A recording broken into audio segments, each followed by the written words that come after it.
Well, okay, I'm Mike Lyon. I'm from Kansas City. And I think I would fit right into a Mokuhanga club since I'm in my mid-60s, 66. I've been printing more than 20 years. And I went to the Kansas City Art Institute. You can see some of I was a painting major. I had been a sculpture major and graduated from the University of Pennsylvania earlier and went back to the Art Institute to paint under Wilbur Newald, who's a visual painter. So you can see paintings and drawings on top. Later, the two pieces on the right are mine at a museum exhibition. Later, I'm very happy to see Chuck Close has two little pieces next to mine. Big. Those two pieces are pen and ink drawings, and I kind of went to pen and ink drawing from woodblock printing, oddly. And I've always been interested in things Japanese, and especially in Zen things, but in a kind of Zen-centric way, not I'm no practitioner.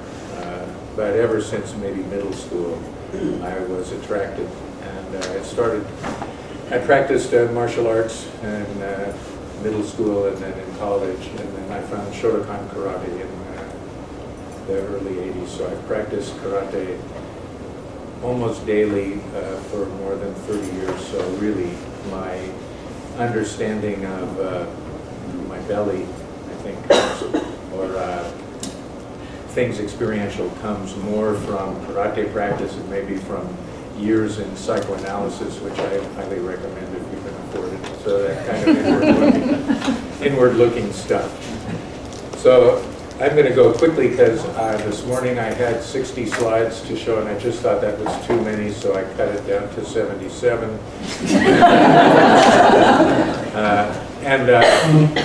So this was an early woodcut, not my first, that was done in high school. Figures cut on both sides of a block and was sort of printed like a monoprint. But the color sense is the same. I started starving after art school, so maybe a year out of art school I was working at a gas station. I was married and we weren't making it, and I went into several businesses. And one of them was a computer software and hardware design. I'm self-taught.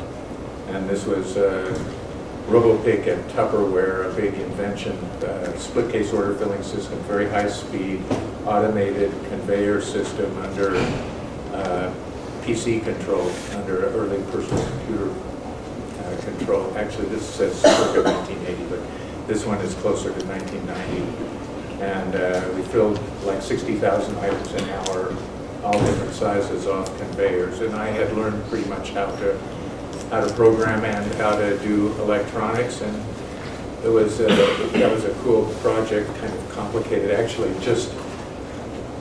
this is all just conveyor, but back there you can't see was our cool order filling system. So I was in business only about 15 years, waiting to make enough money to make art again. And really, I talked with my best friend almost every day, and both of us asked, well, how much is enough? How much is enough? So he's still working and doing regular work, and since about 1990, 91, I've been making art again 7 days a week full time, so I really enjoy it. In the 90s, I was really interested in surface design, tile patterns, tile rotations. These are some relief prints. They're oily, made from a movable typeface where each side of a cube was routed out a little different. They made tons of these cubes and set them in grids and printed them to communicate image. And I could talk about just those for a long time. Or like these, I made literally hundreds of thousands of simple tile designs during this time. You can see one's automated wiggling there. And again, so this only goes through the symmetrical arrangements of 16 tiles of a grid, 4 on the side with a triangle painted on each one. So this one, though, isn't 4 on the side. This one is 3 sets of 4, I guess, 3 or 4 sets. There must be 4 sets of 4 tiles in here running through their patterns, some of which are attractive to me and some of which are kind of repulsive. And since they're really equivalent, that I had a long period of thinking about aesthetics and what is beauty and why do I find the same, different arrangement of the same stuff appealing and interesting. So these were early, before I had any training, moku-hanga. So this is watercolor brushed on blocks. I didn't know anything about Kento registration, so these were registered through pinholes in the blocks and paper. And another one on the left. On the right is my first multi-block print. I was a student at Hiroki Morinoe in 1996. Boy, lucky in a 2-week intensive. So every day, all day, carving, printing. And this is, he had 100 Views of Edo by Hiroshige, a book of those prints. And I was influenced by the weird point of view and looking through the horse's legs at town and so on. So this was my not Japanese take on Hiroshige color and point of view. And so Fisherman and his wife, my ex-wife, angry with me as my libido pops out to grant my every wish or something like that. Fishy in the sea. So more Mokuhanga Tilings. These are blocks, identical blocks with a pattern cut out of them, arranged freely. I did lots more than I can possibly show of this kind of printing.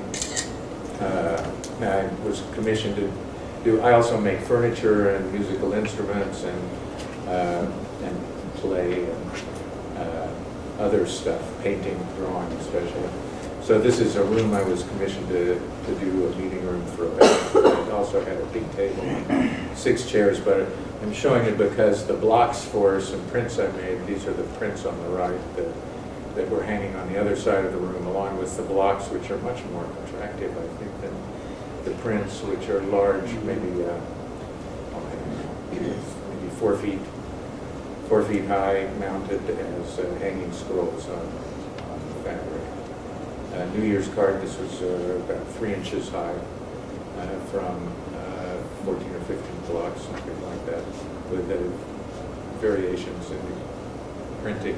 I like that third one from the left a little bit. This is Dojoji Maiden, so there's the maiden under the bell, angry at her priest husband. I think if there was a theme, there really isn't, but if there was a theme, it might be angry. Don't be mad at it. Another moku-hanga, this one is, many blocks, and the ghost dogs flying around in this lightning storm on mica overlays. I was for a print exchange with Bud Forum. I was very active.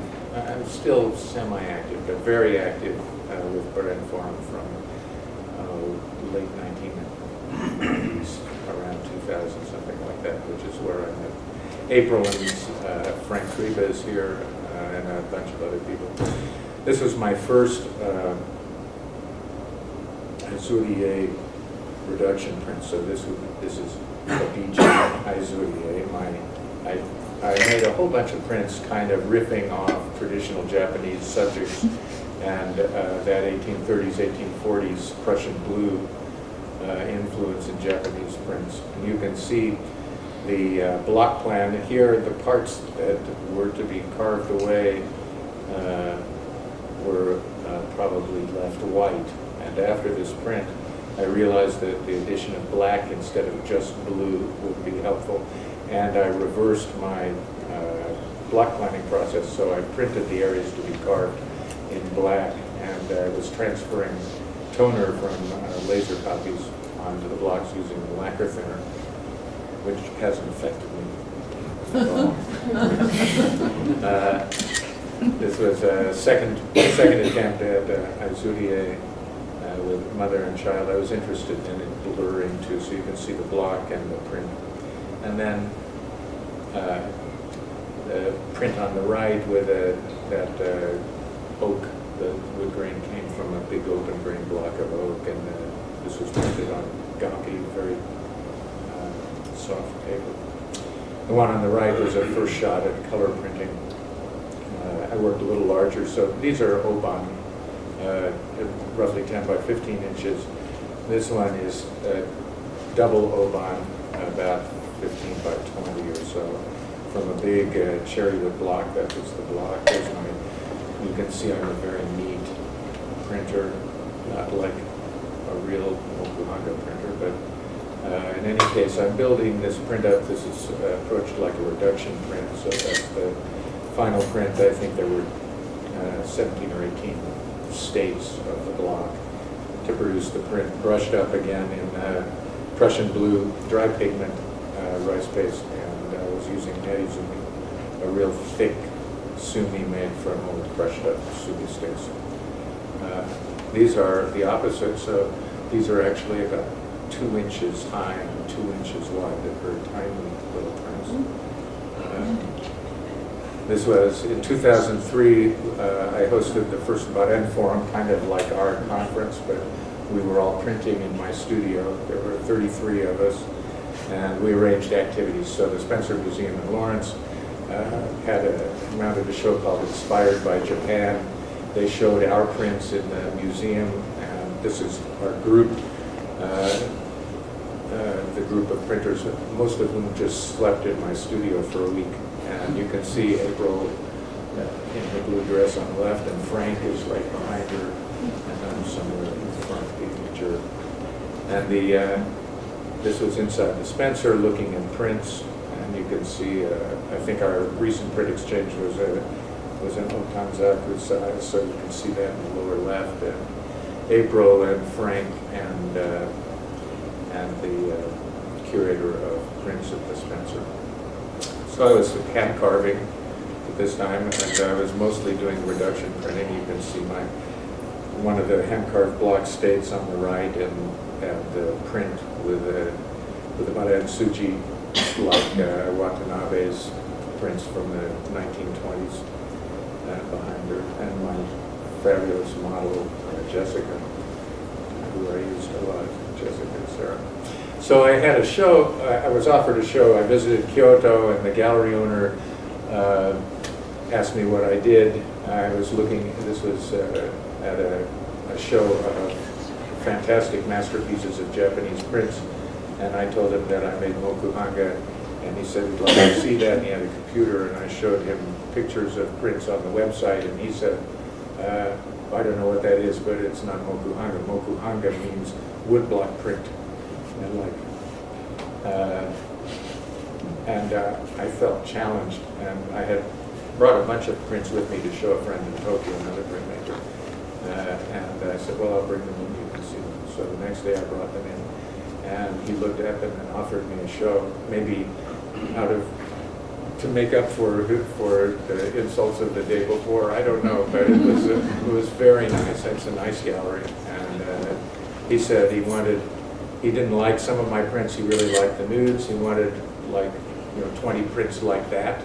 It definitely influenced my direction, and I started making prints for this show. He asked how long it would take. I said maybe a year and a half. So he scheduled the show for October of 2004, and in early 2004 I had the urge to work larger, and I had all kinds of physical problems from carving and printing, and I was using formalin to extend my open time on papers to about 5 days.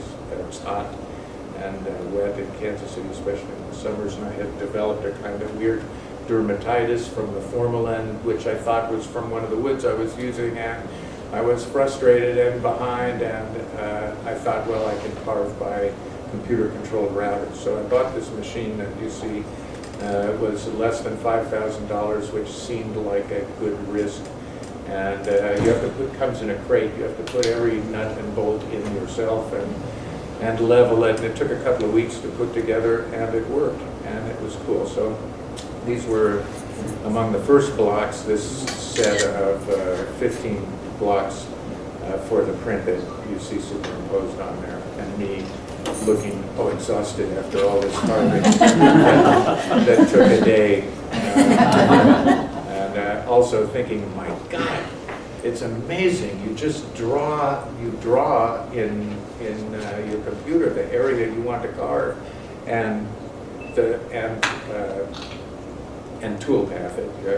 It's simpler than it's more complicated than I'm making it. But bang, there are blocks. So here maybe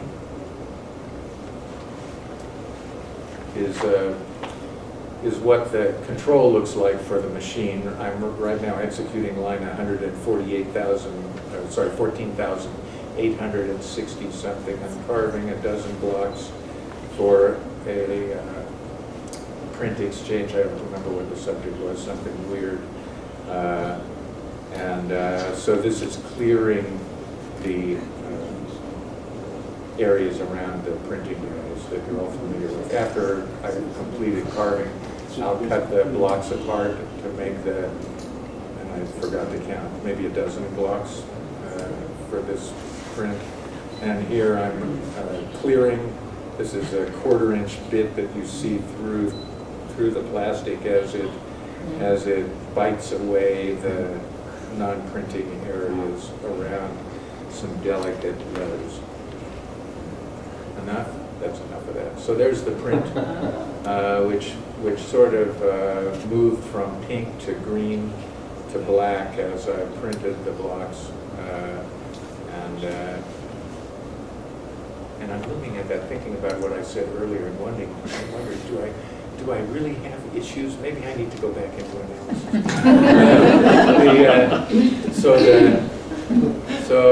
In order to print large prints on the order of 24 by 32 inches, I couldn't handle the thin handmade Japanese papers easily to register them without them right out over the block, and I could register the print out of the ink over the block, and then let my foot off the pedal, and the drawer would withdraw and lay the paper out on the block, and so I could have really tight registration and print really easily. The second drawer I opened by hand, and that would take up the damn print just printed. And so again, the one on the left is 30 inches roughly high and super dense in the darks. I like that, how deep it is. And the one on the right is an interesting print. We can talk about how the blocks are planned another time. So more prints. These were gift prints. Getting ready for the show at Ezoshi in Kyoto, I thought I would make prints to give as gifts in Japan, and the reaction of the people who helped me, who I gave these prints to, was often precious. Excuse me, Mike, could you come back one slide? So yeah, I'm going forward to the blocks. I just want to get a shot of that. Yeah, I didn't get there yet. I got that one by mistake, but those are the blocks the little prints are from. So what is that? 16 blocks for these little prints, which after print, so I printed the 3 all together on a sheet and cut them apart and put them in fancy little envelopes. Another sort of double Oban sized reduction print. This one actually, in between printings, I actually put the block, registered the block back on the machine and carved some more, and then you can see me at Ezoshi in Kyoto for the opening of this show. Here are other printmakers, mostly some famous and some just regular people. I see a print dealer in there. And I know one of the printers grabbed my hand in this show, one of the professional printers, and he looked, actually, I'm left-handed, so he looked at my right hand and could see there were no calluses from the butt end. He said, "You're no printer." And I was thinking, yeah, but it's a nice show. So this was another attempt at full color, realizing a full color print or a true color, which I'm still trying to communicate a broad color range. This one was 32 blocks, and it's about 8 inches. The image is about 8 inches square, so it's very small and precious. Of Sarah, one of my main models, and her daughter Lily, my goddaughter, who's now 17 or so.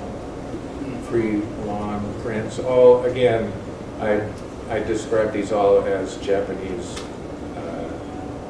riffs on like mitate, Japanese prints. Beautiful women, samurai, sumo and Bijin. My brave friend Rod, his girlfriend of 1 week. What a date. And I've been printing on Iwano Ichibe's paper, and I wanted to print even larger. I went to visit Iwano and traded my prints for his paper and a lot of money besides, and his certificate of his designation as a national treasure behind him. Cool guy. That was a very fun and humbling trip. Here I am with April Vollmer at Union College for a show, and she's wearing my hat and I'm wearing her scarf.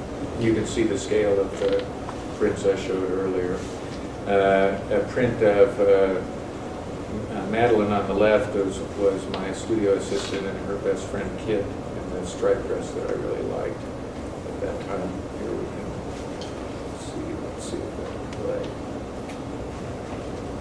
I tried to cut the sound out of all of these so that we won't be bothered in case the projector has sound, but there's a little squeak every time that drawer opens. Oh, so I'm standing on the foot pedal. This print doesn't require the drawer, but it makes it easier for me to print using it, so I'm printing using this drawer and stacking my paper, trying to equalize the moisture. I'm very impatient, and so I tend to print until the paper really is too soft to print, but I keep going and start using the newsprint backing sheet to avoid tearing up the paper and to soak up some of the moisture. And really at this point I should have been waiting until tomorrow to print, but I wanted to keep going. Anyway, you can see my how I labor over each one. Not really. I print as rapidly as I can. I'm adding moisture. You guys know this.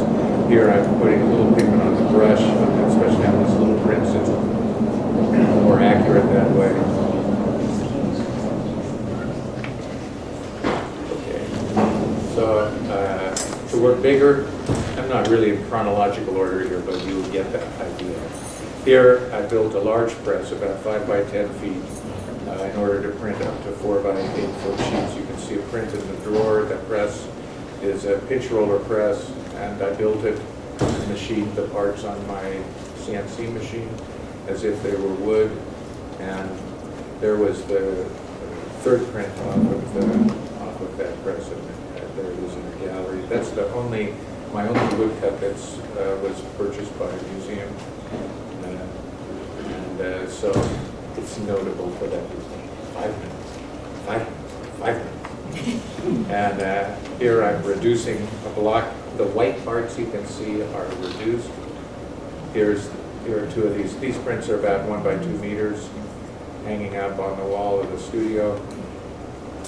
Controlling the up and down motion of a V-shaped tool to make a spiral out of the cat's eye on a block, and then the print, which was from 3 blocks, one carved with a spiral out of one eye, one carved with a spiral out of the other, and maybe it was 2 blocks. For Yuji, I don't think he's in here, but his print reminded me of this self-portrait that's about 3 inches high and made of little squares like his beautiful little square print.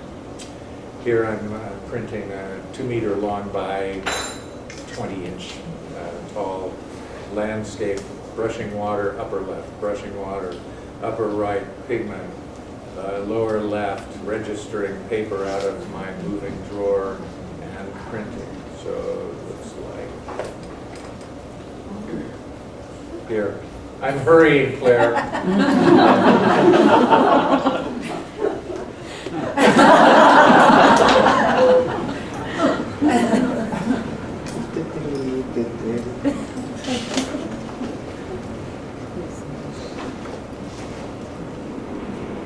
But if you watch the clock on the wall on the upper right, you can see time pass. This is a 1-minute video that took 20 minutes to make, something like that. So you can see the humidifier drawer coming out. So here, this is a month or so ago, brushing up a block. It's an image of clovers. Again, going back to those first images of tiles and that all over kind of pattern. Let's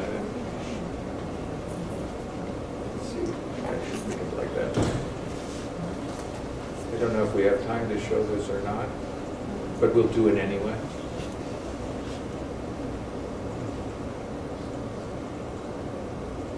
So here you can see more in real time the use of this sliding paper humidor.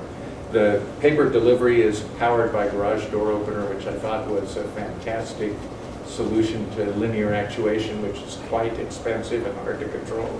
So for $100 at Home Depot, I've got garage door opener. I've been thinking about how to do this for months.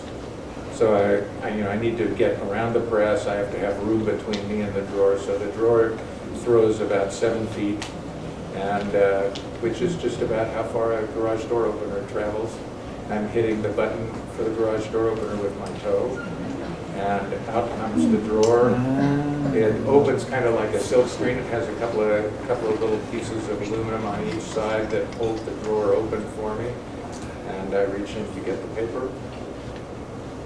I'm registering in a kind of a hybrid system, so I use notches like Kanto on each side and then a center line. Each sheet of paper has a little pencil line in the center of it, so I slide back and forth to get the pencil line in the right spot.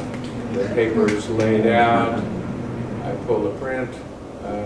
The 1 by 2 meter prints were too challenging with a butt end because you don't, with only a few sheets to print, you can't learn the block. So the tendency is to fall off and smudge the print. So I really liked using the roller, and it makes a nice impression, just not as variable as